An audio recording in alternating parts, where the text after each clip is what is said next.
Good morning, everyone. Welcome to First Church of Religious Science. Uh, Many of you are signing in now, so I just want to give you all welcome. If this is your first time, welcome, welcome. No matter whether you're joining here live on Zoom, as many of you are, who have been here for our meditation or signing in now, or if you're watching us on social media today or later in the evening this week, we're grateful, very grateful to have you with us. We meet here 3 times a week to explore spiritual principles that will empower and uplift you. On Wednesday evenings, we have our creative living gathering hosted by James, our practitioner, where we explore practical ways to apply our teachings to everyday life.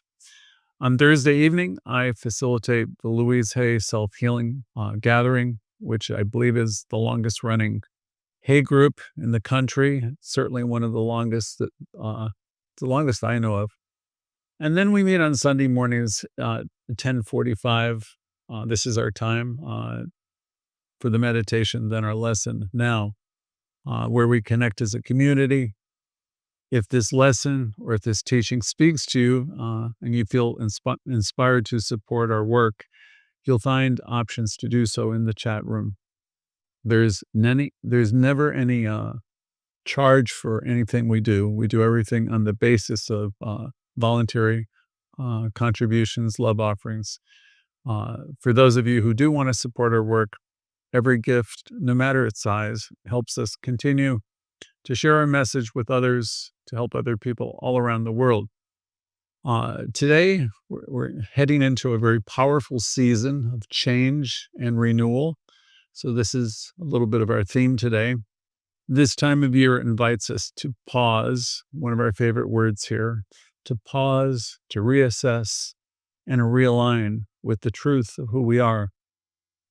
So to begin this, I want to share a timeless piece that I know many of you are fond of. I chose it today because it has the perfect tone for today's message. It's called Desiderata by Max Ehrman. It's backed by popular request. I think I've done it twice in the past year.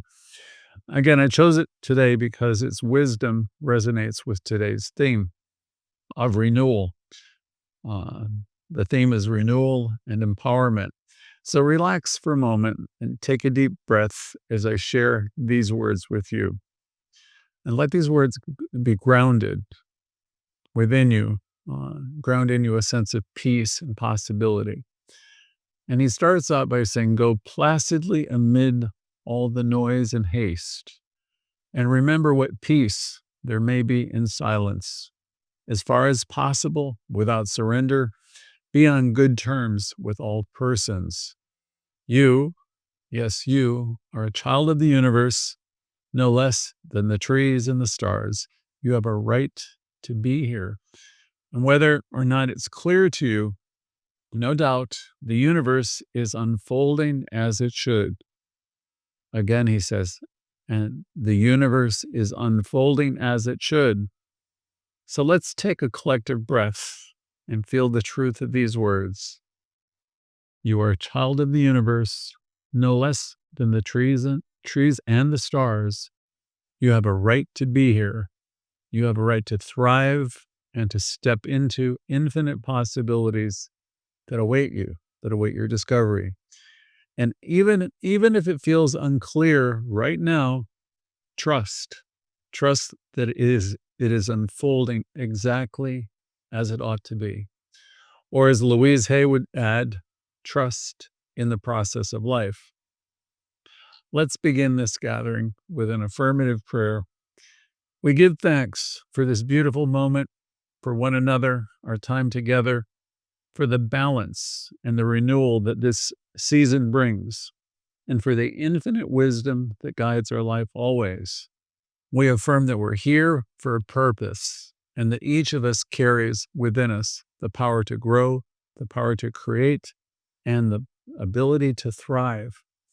As we open our hearts and minds today, we invite courage, we invite inspiration to guide our journey, and so it is. So thank you. And so here we are. And for those who've tuned in a little bit later, welcome again. There's no accident if you're here. You always arrive at the right time, the perfect moment.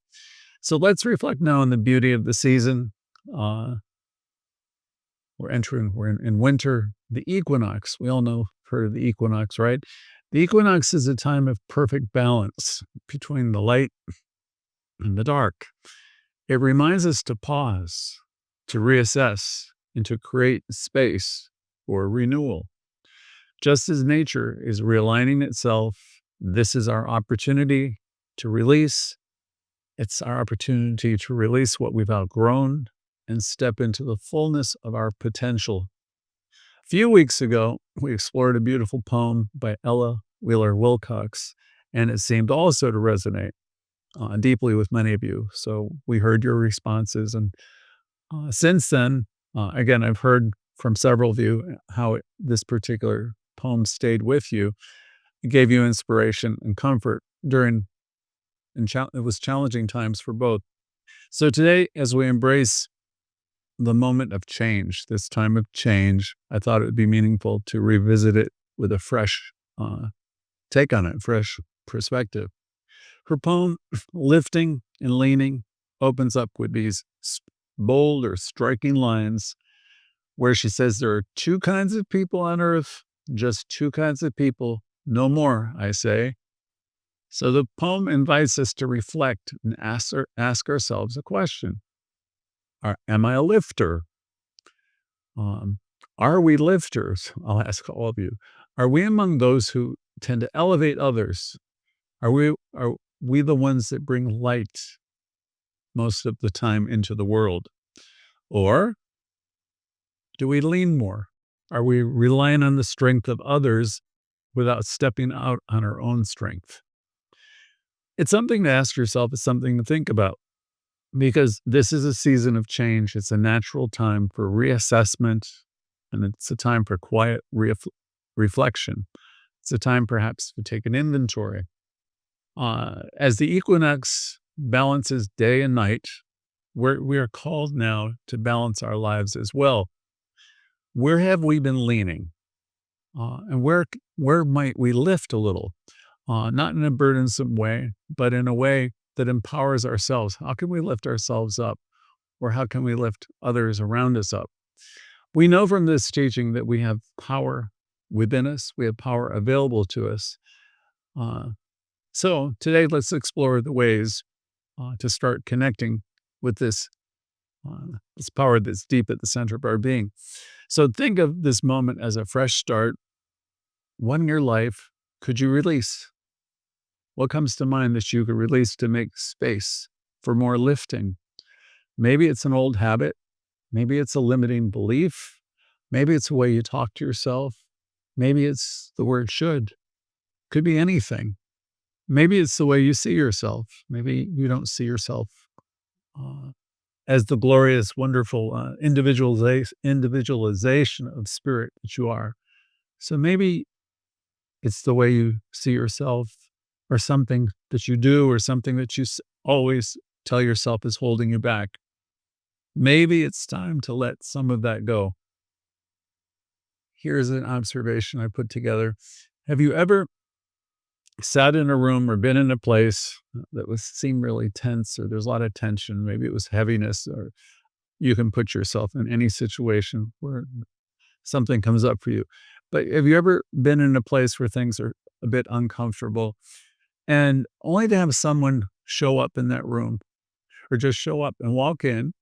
They're sparkling, they're calm, they're centered, and maybe they offer a smile to you or to the group, kind word. And have you noticed what happens when that type of person comes in? Everything changes. That's the power of being a lifter. And here's the thing, we all have that within us. We all have the ability to be that person. We're not here to envy anyone else, but I want you to know that we all have that. We all possess it. So you might not think that you do, but you do. And as you want yourself, as you want to lift yourself up more and more, and as you learn to love yourself more and more, it shows. And here's the beautiful truth that all the ministers have taught. It's a line that I've been hearing for over 30 years. Life loves a giver. And ministers sometimes were talking about their collections, but it was never really just about money. Um, it's about a giver of kindness, a giver of time, a giver of encouragement, a giver of care. When we're giving from a place of love, when we show our true interest, when we're coming from that place of connection, we're sharing ourselves, we activate a law of circulation, and life responds with abundance. Plenty to use, plenty to spare, and plenty to share. Any one of us can be a lifter. This is not privileged or reserved for the wealthy or the fortunate. It's a gift of spirit every one of us carry. We have within us a generosity of being that allows us to lift people up wherever we go. You've heard many of my people, my friend Pat, who's always smiling at people, or I have other people, it's just connecting. It's just being that person where we're the cheerleaders, remember? Uh, Ralph Waldo Emerson, one of my favorites, beautifully said, "What you do speaks so loudly that I can't hear a word you say." That's a great statement. What you do speaks so loudly I can't hear a word you say. The equinox reminds us that our actions, when they're aligned with clarity and purpose, our actions can bring balance and renewal to the world all around us. So as we step into this season of change, this new year, ask yourself, where in my life can I be more of an encourager? Where in my life can I be a lifter? Where can I be a light? How can I inspire myself even? What can I do to lift myself up and love myself more? How can I inspire myself, and how can I inspire others? Not through force or manipulation or guilt, but through love. Where can I inspire myself and others through love, wisdom, and the quiet power of example? People learn better that way. Y- I promise you don't want to be telling anyone what they should be doing. But where can I and how can I inspire myself and others through love, through wisdom, and through the quiet power of example? So this is a good time for reflection. The season is a gift in and of itself. So let's embrace this season, this day, as an opportunity, not only to lift ourselves up higher and become a source of light for ourselves and for others. Um, so let's have that intention to lift ourselves up uh, and to lift others up also. As I speak to you today, I'm mindful that many of you are carrying heavy burdens that feel really tough. So I want to congratulate some of you for simply showing up this morning. And I know it was an act of courage. There are some among us who have been navigating profound loss. Some of you have been through the loss of your homes recently due to the storms. Others I know are grappling with some health challenges that are testing your strength. And then there's a few I'm aware that are attempting to mend relationships that feel irreparably broken. So we hear about all the ongoing strains. We also are aware of the different financial pressures that people are experiencing in a time where uh, there's been rising costs and uncertainty for families. And why do I mention these things? Because I want everyone to know that we hear you and we get your messages. You're heard, you're seen. Um, and the only thing I want to say to this is, well, the weight that people carry is very real. Uh, I need to mention that the strength that is within you is just as real. Again, the strength that is within you is just as real. So now that we've talked a little bit about the idea of lifting ourselves up, uh, let's turn to the challenges we face in our lives. Life as we all know it is no stranger to throwing us challenges. But here's the truth. How we respond to those challenges is what define us. Once we've identified the problem and acknowledged the motivations behind it, the next step is to release the emotional reactivity that clouds our judgment. Again, releasing the emotional reactivity that clouds our judgment. And this step is so very important. In fact, it's critical because when emotions like anger and fear and frustration take over, they pull us right out of the moment. They pull us out of clarity. And what happens is there's a disconnect from this wisdom that we have within. But here's something to remember. The conditions in your life, the conditions don't have any consciousness. You have consciousness. I had that slogan on one of my websites probably 20 years ago. The conditions in your life don't have consciousness. You have consciousness. You are always, always, always greater than the problem. No matter what appears in front of you or what's going on, you have the power to create a shift within yourself. You have the ability to have a shift within yourself to rise above any circumstance. And you have the ability to reconnect with clarity and strength. And that's the clarity and strength that's within you. And yet, even in the midst of pain and uncertainty, even when everything seems to be going the wrong way, you hold a power that's greater than the challenge itself. Your courage to show up today, for example, to be present, to listen, to reflect, and to participate is a testament to that power.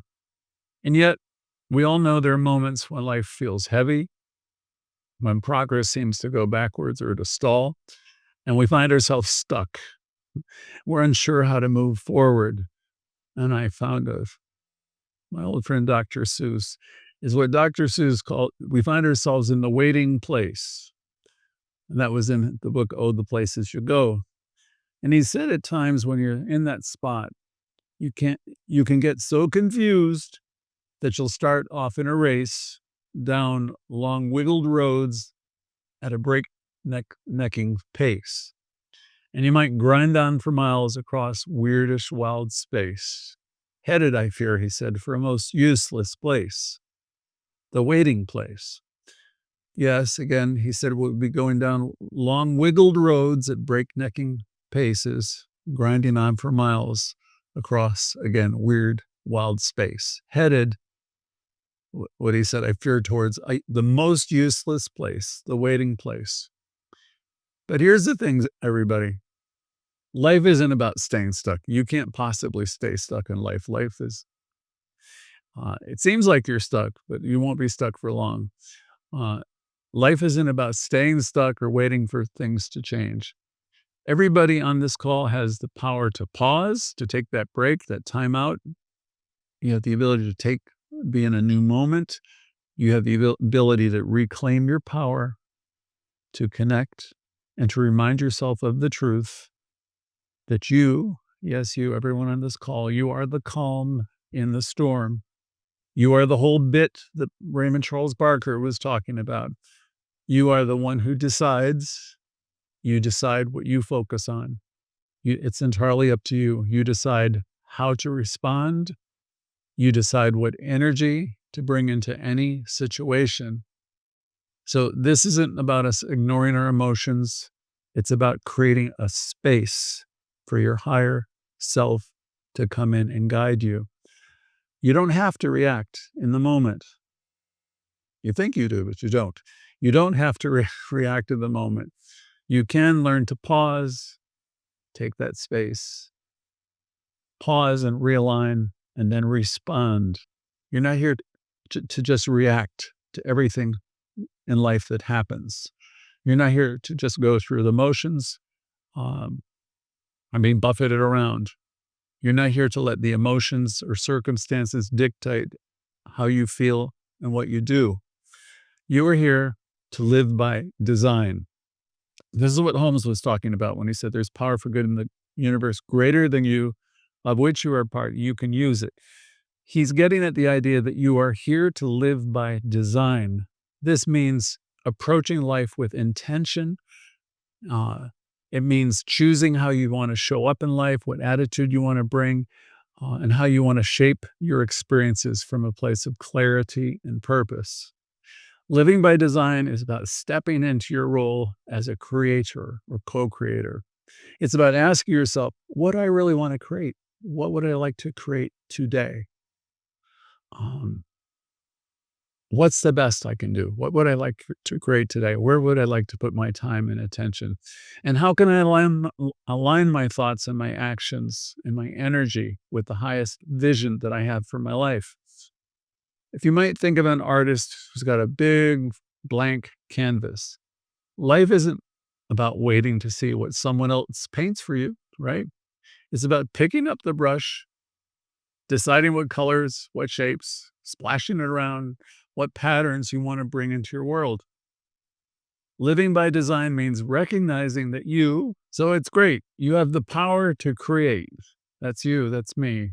Not just big moments. We create in all the moments, in every moment, the small moments, in our everyday choices. Let's recognize the truth of who you are and affirm your connection with this essence, this source of wisdom and clarity. It's in you, it's operating through you. And let's repeat a few affirmations. I am one with infinite power. Again, I am one with infinite power. I am one with peace. I am one with peace. And another. I am one with eternal love. And I'll repeat it. I am one with eternal love. And as you affirm these truths, you remind yourself that you are not separate from the power of the universe. You are an expression of that power. The answers you seek are all already within you. Again, it's a journey without a distance. It's not above, it's not beyond. The answers you seek are already within you. This practice of pausing and asking and affirming isn't about you fixing anything or anyone in an instant in particular. It's about reconnecting with your center so you can respond to life in a different way. So you can respond with a sense of strength and creativity rather than reaction. So here's a little exercise I put together to reclaim our power. Imagine a moment when someone said or did something that upset you or that you allowed to upset yourself, where you felt upset by their actions. What might have been different if you had paused rather than spoken? What might have been different if you had taken a breath and reminded yourself at that time that no one has the power to control how I feel? No one. Nobody can control how I feel without my permission. See, if you could take that pause and remind yourself that no one has the power to control how you feel, again, without your permission, it'd be wonderful. This pause that we're talking about is powerful because it brings the awareness of spirit right into you're bringing spirit and you're inviting it in. This pause is wonderful. It helps you reclaim your power. It opens the door to new possibilities. And here's the deeper truth to it all. Removing emotional reactivity isn't just about solving problems. It's about stepping into your role as becoming a conscious creator. So you live, move, and you have your being in spirit. And you realize that every encounter is a holy encounter. And you pull yourself back. You're not reacting, you're observing more. And you step into your role as a conscious creator. Dr. Bill used to say, we're not here to live by default. We are here to live by design. And pausing allows you to design your response. Pausing allows you to align with your highest and best self and to act in ways that reflect the truth of who you are. Louise, our dear Louise Hay, also reminds us, in the infinity of life where I am, all is perfect, all is whole and complete. So, even in the midst of chaos, and we know at times things can be chaotic, even in the midst of all of that, we know that perfection is here. Perfection exists. When we pause, we'll find it. When we pause, we'll find it, we'll feel it, and then we can let it guide us. Dr. Bill T. often reminded us, life is like a school, and the challenges that we face are the lessons we need most. I've been in a lot of therapeutic groups over the years where you'd hear people say different things. One expression I would hear often is, what's coming up for you, or what came up for you, what's coming up for you. And I tuned right into that when in those groups because they weren't asking anybody what was happening to them. It's a subtle and very important shift in perspective, that question. And when we shift our perspective, problems stop feeling like punishments and they start looking like opportunities when you ask yourself what's coming up for you. In this instance, let's think about a tree that's growing in a storm. The wind might be really tearing at the branches, but it's also strengthening the roots. It's helping it grow deeper and steadier. The same is true for all of us. Every challenge we face, even though we don't like them sometimes, help us grow stronger, make us wiser, and more connected to our inner power. Take a moment to reflect and ask yourself, what is the one challenge in my life right now that could be a teacher to me? What one thing that's been going on or that I'm facing, I know in the end will teach me a lot. What lesson might it be offering me? When we approach life from this perspective, nothing feels wasted. Because I know we've been through some tough things. I've been through some tough things. When you have this perspective, it'll be entirely different for you. Every single experience, even the difficult ones, especially the difficult ones, become part of our journey of growth and self-discovery. So let's close this particular section with a little enthusiasm, with a reminder of our power to thrive. Remember, we are one with this power. We're one with this awesome power. So I'm going to affirm, I'm not here to play small. I'm here to thrive. I'm here to create and to rise above every challenge. So I share that one with you. Again, I'm not here to play small. I'm here to thrive, to create, and to rise above every challenge. I trust in the process of life to guide me perfectly. I'm one with infinite wisdom, and I step boldly into my power today. So I'll give you the whole thing. We're not here to play small. We're here to thrive. We're here to create. We're here to rise above every challenge. We're here to trust the process of life to guide us perfectly. We know that we're one with the infinite wisdom and that we step boldly into our power today. So this lesson is not just about solving problems. This is about stepping fully into the truth of who you are. You're not here again merely to survive. You're here to shine brightly. So I want to bring it all together now because, again, this is a season of renewal. As we move towards the close of this time together, let's pause and reflect on everything we've explored. We've reminded ourselves that life is a school and that every single challenge we face is an opportunity to grow. We've explored the power of pausing, not as an act of avoidance in any way, but as a way to reconnect with our creative self. And we've affirmed that we're not victims of our circumstances. In fact, we are creators of our experience. This is a season of renewal. It's an invitation for all of us to start thinking new thoughts, planting new seeds in our lives. And just as nature is shifting and realigning itself now, so can we.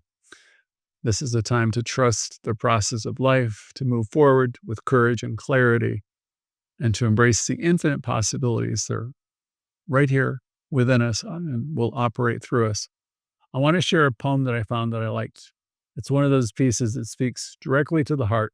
It reminds us of our resilience, our courage, and our ability to rise above any challenge. The poem is called It Couldn't Be Done by Edgar Guest. I haven't heard it in years.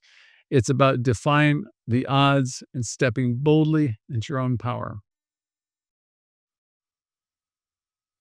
Again, it's called It Couldn't Be Done by Mr. Guest. Somebody said it couldn't be done, but he, with a chuckle, replied that maybe it couldn't, but he would be one who wouldn't say no till he tried. So he buckled right in with a trace of a grin on his face. If he worried, he hid it. He started to sing as he tackled the thing that couldn't be done, and he did it. Now, Somebody scoffed, "Oh, you'll never do that. At least no one has ever done it." But he took off his coat and he took off his hat, and the first thing he knew, he'd begun it. With a lift of his chin and a bit of a grin, without any doubting, he quit it. He started to sing as he tackled the thing that couldn't be done, and he did it. There are thousands to tell you it cannot be done. There are thousands to prophesy failure. There are thousands to point out to you, one by one, the dangers that wait to assail you. But just buckle in with a bit of a grin, just take off your coat and go to it. Just starting to sing as you do the thing that can't be done, and you'll do it. Let me repeat those final lines to let them settle in. Just start in to sing as you tackle the thing that cannot be done, and you'll do it. This is your moment, everyone. Again, this is your moment. What in your life feels impossible? What challenges have you been told can't be done? Let this time be the time where you decide otherwise. Let's anchor everything in with an affirmative prayer. Taking a deep breath, center yourself, knowing you're supplied and supported. We recognize that the infinite power and love that flows through all of life, this power, this creative energy that beats in our hearts, breathes through our lungs, and guides us with wisdom and clarity.